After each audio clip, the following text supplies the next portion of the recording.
प्यारे बच्चों, आज का हमारा टॉपिक है कि बोर्ड एग्जाम में हम 450 मार्क्स कैसे लाएं। आखिर कोई बंदा लिमिटेड चीज़ ही पढ़कर टॉप कर जाता है और कोई स्टूडेंट सब कुछ पढ़ के भी वह टॉप नहीं करता है। आखिर इसका मेन रीज़न क्या है?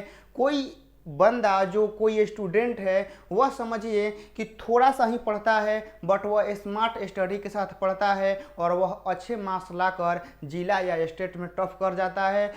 वैसे भी स्टूडेंट होते हैं जो बहुत कुछ पढ़ते हैं, सब कुछ पढ़ते हैं, फिर भी वह उतना मार्क्स नहीं ला पाते हैं। इसका रीज़न क्या है? आखिर जो टॉप करता है उसमें क्या खासियत है, जो टॉप नहीं करता है आखिर वह क्या गलती करता है? तो इन सब बातों को आज हम लोग डिस्कस करेंगे ताकि आप लोग अभी से आप लोग अपनी गलतियों को सुधारें और सुधार के आप लोग एक बेस्ट तरीके के द्वारा आप लोग तैयारी करें ताकि रिजल्ट आप लोग का आने वाले फ्यूचर में सुनहरा हो। तो हम लोग यहाँ से डिस्कस करेंगे बाबू कि बोर्ड एग्जाम में 450 मार्क्स लाना है तो आखिर कैसे लाना है। जो टॉप करते हैं आखिर वह कैसे टॉप करते हैं, उनकी रणनीति क्या होती है, उनकी स्ट्रैटेजी क्या होती है, सभी चीज़ों को हम लोग बारी बारी से डिस्कस करेंगे।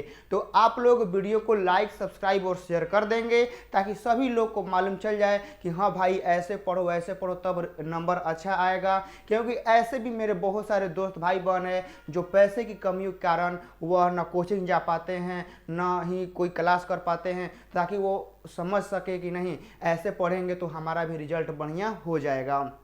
देखिए, तो मेरी कुछ बातों को ध्यान में रखिएगा कि अभी समय बहुत क्या है सेंसिटिव हो चुका है कि क्या पढ़े क्या नहीं पढ़े। पढ़ने से ज़्यादा अभी ये मायने रखता है कि हमको क्या क्या नहीं पढ़ना है। समझ गए ना? हमको कौन कौन चीज़ नहीं पढ़ना है ये सबसे ज़्यादा ज़रूरी है। बहुत सारे लोग क्या करते हैं ना, खाली पढ़ते जाते हैं और उनको मालूम ही नहीं ना कि हमको क्या नहीं पढ़ना है। भाई जो एग्ज़ाम में आता है, जिसका आने का चांस है, चाहे जो उसका सिलेबस है, तो बोर्ड एग्ज़ाम उसी में से ना देगा कि वह मतलब कि डाल देगा आउट ऑफ सिलेबस। ऐसा तो नहीं है, ऐसा तो कभी नहीं हुआ है कि वह आउट ऑफ सिलेबस दिया है। आप लोगों को सिलेबस में से ही दिया है। तो आप लोग क्या करिए कि जो आप लोग का सिलेबस है उसमें से आप लोग देखिए प्रीवियस ईयर के कुछ क्वेश्चन को कि आप लोगों को क्या दिया गया है। समझ गए ना?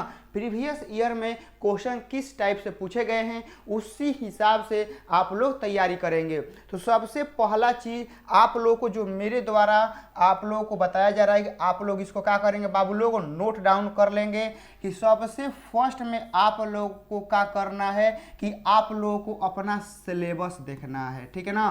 क्या करना है बउआ लोग? आप लोगों को अपना सिलेबस पहले देखना है कि मेरे सिलेबस में कौन कौन टॉपिक ज़्यादा इम्पोर्टेंट है, जिससे किस टॉपिक का वेटेज ज़्यादा रहता है। समझ गए ना? जैसे आप लोग 12th में साइंस के स्टूडेंट हैं तो मैथ में डिफ्रेंशिएशन हो गया, इंटीग्रेशन हो गया, वेक्टर हो गया, ठीक है ना? फिर आप लोगों का इधर आ जाएंगे तो इन्वर्स थोड़ा मोड़ा हो गया, कुछ डिटर्मिनेंट, कुछ मैट्रिक्स हो गया।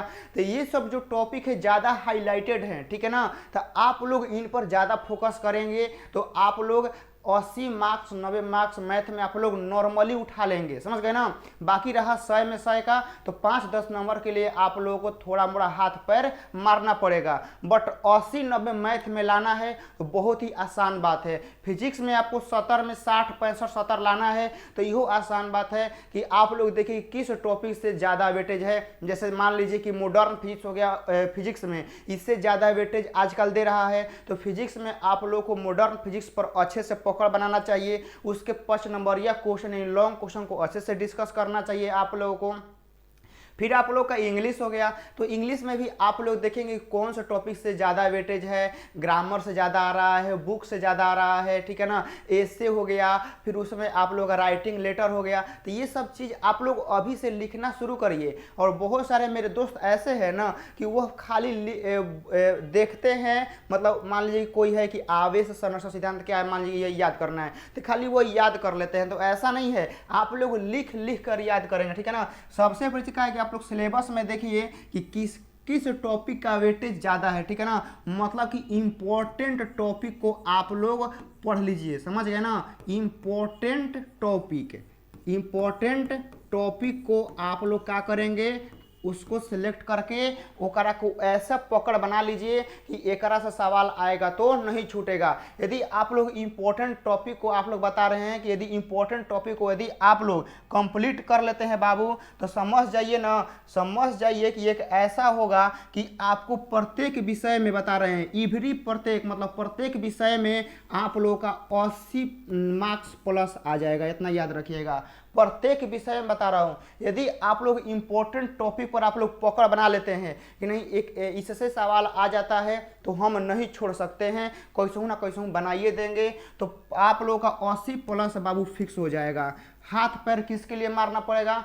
15-20 नंबर के लिए, ठीक है ना। और वो भी आप लोग कर लेंगे। जब 80 नंबर हो जाएगा ना तो अंदर से कॉन्फिडेंस आ जाएगा कि नहीं 80 नंबर तो अब हो गया है, और 20 नंबर को हम लोग देखना है। तो पहले देखिए कि किसका वेटेज ज़्यादा है और ओकरा के धके खूब रगड़िए, समझ गए ना। इंपॉर्टेंट टॉपिक को आप लोग समझेंगे। अब उसके बाद आप लोगों को सबसे बड़ा गलती क्या होता है 2 नंबर में, आप लोग क्या करिए कि प्रत्येक चैप्टर से आप लोग शॉर्ट क्वेश्चन और लॉन्ग क्वेश्चन निकालिए, ठीक है ना।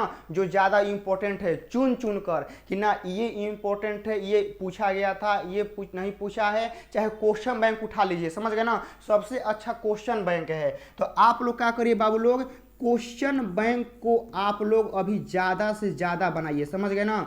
क्वेश्चन बैंक को आप लोग बनाएंगे ना तो आपको एक मालूम चल जाएगा कि हाँ क्वेश्चन कहाँ से पूछा जाता है।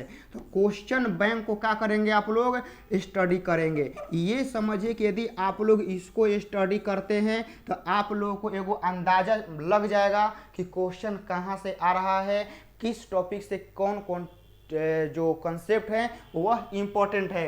तो आप लोग क्वेश्चन बैंक का थोड़ा सा स्टडी करेंगे, और स्टडी करने के साथ साथ, ठीक है ना, आप लोग लिख लिख के याद करेंगे। 3 नंबर में हम यही बात लिखेंगे बाबू कि आप लोग, बहुत सारे मेरे दोस्त ऐसे होते हैं ना खाली मुँहे से रट रट के याद करते हैं, ये गलत तरीका है, ठीक है ना। रिवीजन करना है ना, देखिए बाबू यदि आप लोगों को रिवीजन करना है तो इस बात को आप लोग हमेशा गांठ बांध लीजिएगा कि आप लोगों को लिख लिख कर याद करना होगा।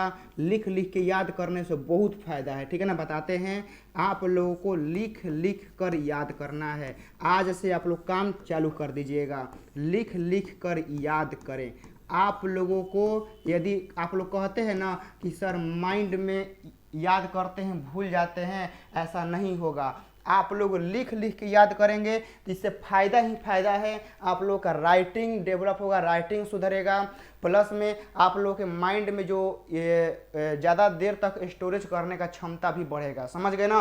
तो लिख लिख के एक बार याद करिए, समझ गए ना। मान लीजिए कोई आप लोग टॉपिक हो गया, जैसे हेनरी का नियम हो गया, प्राचीनवाद हो गया, मैथ में मैथ को तो बनाइए कि आप लोग या थी बनाइए के देखेंगे। और फिजिक्स में मान लीजिए कि कोई हो गया आप लोगों का ये आवेश हो गया, विद्युत क्षेत्र हो गया, विभव हो गया। ऐसे आप लोगों का ऑप्टिक्स में आ जाइएगा तो प्रकाश का परावर्तन अपवर्तन, लेंस, फिर आपका ये सब विचलन हो गया। तो आप लोग इस सबको लिख लिख कर याद करिए, समझ गए ना। लिख लिख के आप लोग याद करेंगे ना तो आप लोगों का क्या होगा, राइटिंग आप लोगों का ज़्यादा डेवलप होगा बाबू, ठीक है ना। राइटिंग क्या होगा, राइटिंग आप लोगों का सुधारना बहुत ज़्यादा जरूरी है। यदि आप लोग समझिए 3 को बता दिए ना, 4 नंबर में आप लोग सोच रहे हैं ना कि सर क्या ये तीनों से हो जाएगा, बोर्ड एग्जाम में 450 नंबर बाबू लाना है ना, तो इसके लिए समझ जाइए कि आप लोगों को अपना राइटिंग तो बाबू सुधारना पड़ेगा, ये आप लोगों को करना पड़ेगा। यदि आप लोग राइटिंग नहीं सुधार पाते हैं सही समय पर तो फिर समझिए कि वो सपना ही हो जाएगा। तो आप लोग अपना सबसे पहले लिखावट सुधारिए, समझ गए ना। अभी समय है, आप लोग अपना लिखावट सुधारिए अभी से, समझ गए ना।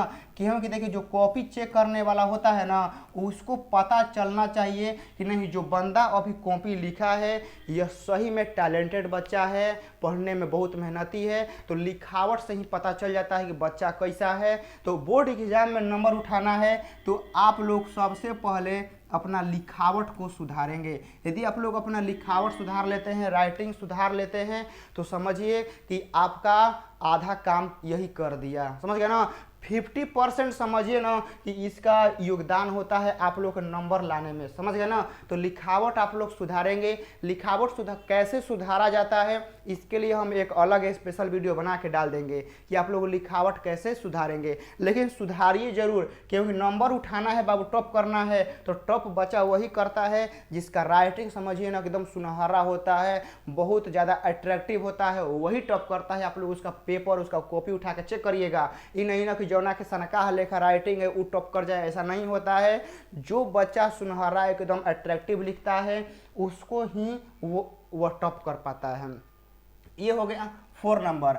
और 5 नंबर में तो आप लोगों को हम बता दिए कि प्रत्येक चैप्टर से आप लोग मतलब चुने हुए कुछ क्वेश्चन को आप लोग सिलेक्ट करें, ठीक है ना। मतलब कि कहने का मतलब है बाबू प्रत्येक चैप्टर से, चाहे वो कोई भी हो जाए, ठीक है ना, चाहे वो 10th का हो जाए, चाहे 12th का हो जाए, चाहे कोई भी सब्जेक्ट हो जाए, आर्ट्स हो जाए, चाहे साइंस हो जाए, कोई भी हो जाए, प्रत्येक चैप्टर से देखिए कि कौन कौन क्वेश्चन इंपॉर्टेंट है, समझ गए ना। प्रत्येक चैप्टर से आप लोग क्या करिए कि आप लोग सबसे मोस्ट इंपॉर्टेंट क्वेश्चन को निकालिए। प्रत्येक चैप्टर से आप लोग VVI, ठीक है ना, VVI क्वेश्चन को आप लोग निकालेंगे। प्रत्येक चैप्टर से आप लोग बाबू निकालेंगे, समझ गए ना। प्रत्येक चैप्टर से VVI क्वेश्चन आप लोग सेलेक्ट करेंगे। इससे सेलेक्ट करने से फ़ायदा ही फ़ायदा होगा। सेलेक्ट करें और उसको सबसे पहले कंप्लीट करें।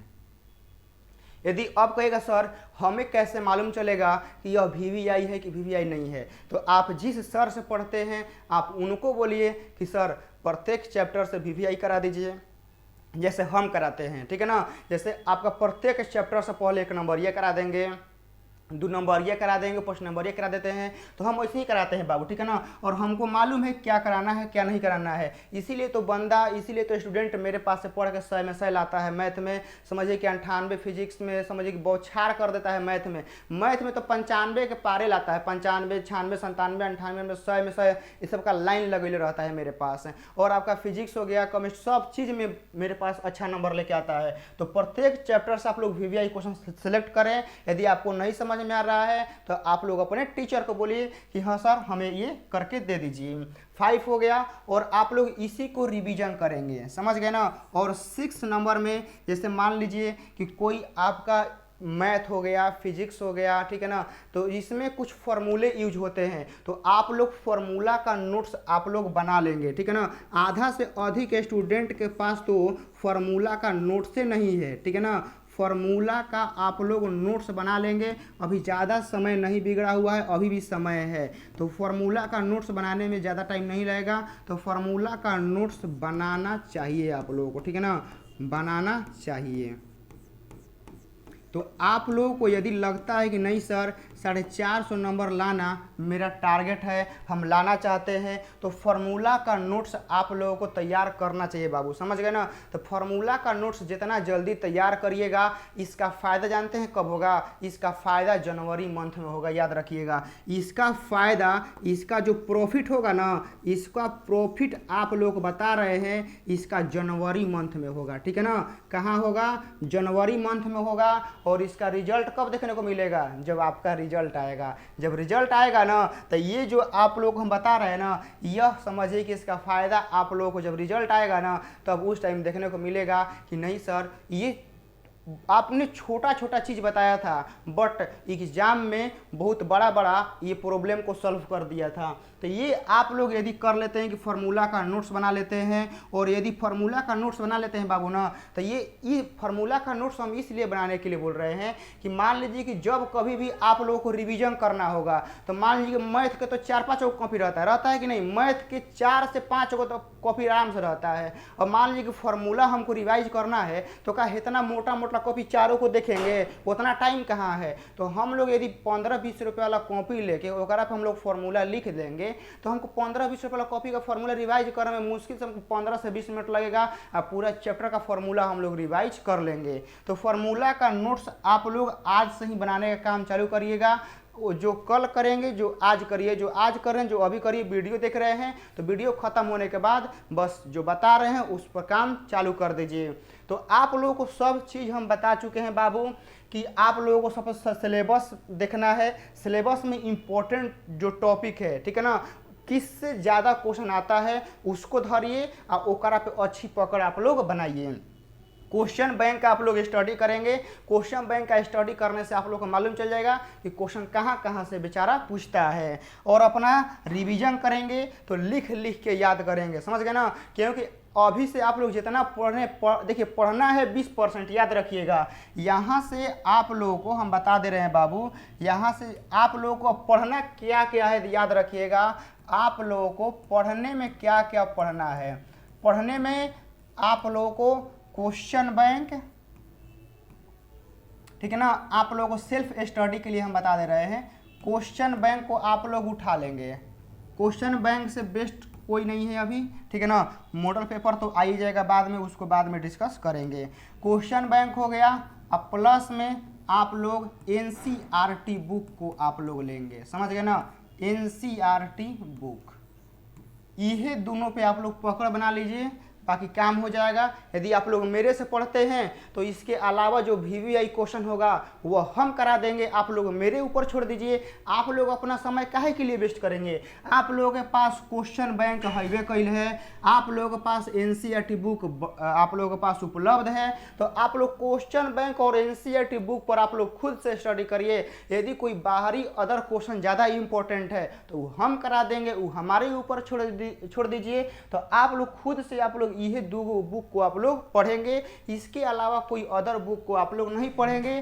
टाइम वेस्ट होगा, और टाइम वेस्ट होगा तो फिर नंबर क्या होगा बाबू, कम आएगा, ये होगा। और यहाँ से आप लोग बाबू लोग एक बात को और ही ध्यान दीजिएगा कि जो आप लोगों को, ठीक है ना, आज से करना है, ठीक है ना, आज से क्या करना है आप लोगों को बाबू ध्यान दीजिएगा कि 20 से 30% न्यू पढ़ना है, ठीक है ना। 20 से 30% आप लोगों को न्यू पढ़ना है, ज़्यादा अब न्यू के चक्कर में मत पड़िए, ठीक है ना।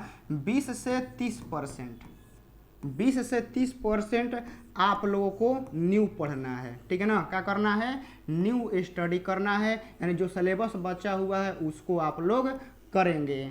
बाकी आप लोगों को 70 से 80%, ठीक है ना, 70 से 80% आप लोगों को रिवीजन करना है, ठीक है ना। 70 से 80% आप लोगों को अभी रिवीजन करना है, क्योंकि हम स्टूडेंट को देखते हैं ना कि एग्ज़ाम के एको दिन बचल रहता है ना तो वो नए पढ़ता है। नया पढ़ने के लिए जितना पढ़े तो क्यों, देखिए हर एक जगह सिलेबस अब ख़त्म होने के कगार पर है, ठीक है ना। तो इसीलिए बता रहे हैं कि 20 से 30% नया पढ़िए, जो सिलेबस बचा है उसको पढ़िए। बाकी जो पढ़ा दिया गया है आप लोग 70 से 80% उसको रिवीजन करना है, ना कि खाली नए पढ़ते जा रहे हैं आप पीछे से कोई रिवीजन नहीं कर रहे हैं, तो फिर कोई फायदा नहीं होगा। 20 से 30% आप लोगों का सिलेबस बचा हुआ है तो एकरे के नया पढ़ना है, और जो 70 से 80% खत्म हो चुका है एकरा में रिवीजन करना है। बट आप लोगों को ये सारी चीज़ों को आप लोगों को ध्यान से सुनना है और आप लोग समझना है, और इसी पर आप लोग को अपना अब आज से काम करना है। यदि आप लोग इस सारी चीज़ों को आप लोग कर लेते हैं तो आने वाले कुछ मंथ में ही आप लोगों को रिजल्ट मालूम चल जाएगा, समझ गए ना। आने वाले कुछ मंथ में ही आप लोग का रिजल्ट मालूम चल जाएगा कि नहीं सर आप जो बताए थे स्ट्रेटजी उस पर हम थोड़ा सा काम किए तो हमको लगता है कि नहीं अब हमसे सारा क्वेश्चन बन रहा है। तो आप लोगों से उम्मीद है कि आप लोग इस सारी चीज़ों को आप लोग समझे होंगे।